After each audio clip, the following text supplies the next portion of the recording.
রেলের জমিতে চলল বুলডোজার অভিযান। শিয়ালদা হাসনাবাদ লাইনের মালতীপুর রেল স্টেশন সংলগ্ন এলাকায় রেলের দখল করা জমিতে বড়সড় উচ্ছেদ অভিযান চালালো রেল পুলিশ। আজ রেল পুলিশের তৎপরতায় জেসিবি নামিয়ে স্টেশন লাগোয়া একাধিক অবৈধ দোকান ভেঙে গুঁড়িয়ে দেওয়া হয়।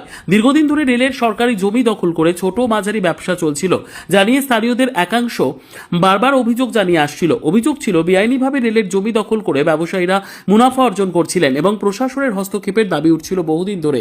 এর আগেও চাঁপাপুকুর রেল স্টেশন সংলগ্ন রেলের জমি খালি করেছিল রেল পুলিশ। সেই ধারাবাহিকতায় এবার মালতীপুর স্টেশন এলাকায়ও কড়া পদক্ষেপ নিল প্রশাসন। আপনারা দেখছেন মালতীপুর স্টেশন সংলগ্ন মালতীপুর বাজারে রেলের উপরে নির্মিত দুটি ব্রিজ, সেই দুটি ব্রিজের সুরক্ষার কারণে আজকের রেল কর্তৃপক্ষের তরফ থেকে স্থানীয় প্রশাসন দ্বারা সেই রাস্তাগুলো ডিস্ট্রয় করা হচ্ছে এবং এখানে অনেক লোক, রেলের আধিকারিক থেকে শুরু করে স্থানীয় প্রশাসন, জিআরপি, আরপিএফ সবাই থেকে স্থানীয় মানুষের সহযোগিতায় সেখানকার সেই রাস্তাটা ডিস্ট্রয় করা হচ্ছে এবং এটা জাতীয় স্বার্থে সেখানকার মানুষকে সত্যি ধন্যবাদ দেওয়া উচিত। কারণ সেই মানুষগুলো এত বড় একটা তাদের ক্ষতি, কিন্তু জাতীয় স্বার্থে তারা সেই ক্ষতিটাকেও মেনে নিচ্ছে এবং তারা হাসি মুখে রেলের এই ডিস্ট্রয়কৃত রাস্তাটাকে তারা দেখছে, চোখ দিয়ে তাদের অশ্রু ঝরছে, কিন্তু তারা সন্তুষ্ট।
স্থানীয় মানুষের সঙ্গে কথা বলে বুঝতে পারলাম এই দোকানটা বহিরাগত একজন মানুষ এখানে তৈরি করে রেখেছে। আপনারাই ভাবুন, বহিরাগত মানুষরা স্থানীয় মানুষদের বদনাম করার জন্য।